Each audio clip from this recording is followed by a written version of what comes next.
Hi everyone, in front of me I've got Xiaomi Pad 5 and let me share with you how to enable automatic system updates on this device. So first of all we have to enter the settings, and now let's scroll to the very top in this left section to find about tablet, because here we have to activate the developer options. So all you have to do is to simply keep tapping on the MIUI version until you'll see that you're in the developer mode.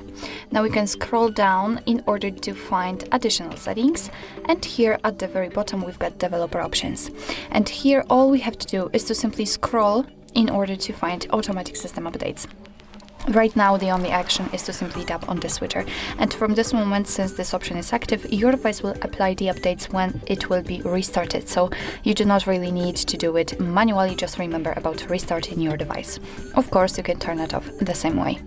So actually this is it. This is how to enable automatic system updates in your Xiaomi Pad 5. Thank you so much for watching. I hope that this video was helpful, and if it was, please hit the subscribe button and leave the thumbs up.